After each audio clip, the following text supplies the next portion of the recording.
নিজ হাতে উপার্জিত কামাই এটা পৃথিবীর শ্রেষ্ঠ কামাই, আলহামদুলিল্লাহ। পরিশ্রমের মাধ্যমে যে উপার্জন, এটাকে ইসলাম আমাদেরকে উৎসাহিত করে। শুধু নামাজ, রোজা, জিকির এগুলো নিয়ে ইসলাম আমাদেরকে পড়ে থাকতে বলেনি।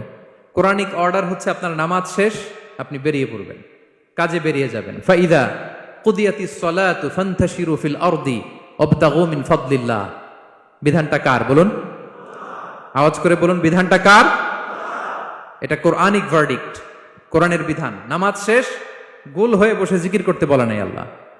আল্লাহ বলেছে ফান্তাশিরু ফিল আরদ ওয়াবতাগু মিন ফাদলিল্লাহ, জমিনে ছড়িয়ে পড়ো, আল্লাহ রিজিক তালাশ করো।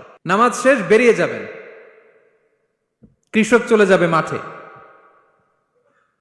শ্রমজীবী চলে যাবে ফ্যাক্টরিতে, শিক্ষকরা চলে যাবে তাদের শিক্ষা প্রতিষ্ঠানে, কর্পোরেট ওয়ার্ল্ডের লোকেরা চলে যাবে তাদের প্রতিষ্ঠানে। ডেভেলপমেন্ট করতে হবে, সিভিলাইজেশন করতে হবে।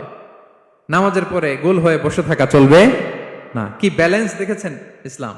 আজান হয়েছে তো মসজিদে আসো, নামাজ শেষ বেরিয়ে পড়ো, আলহামদুলিল্লাহ।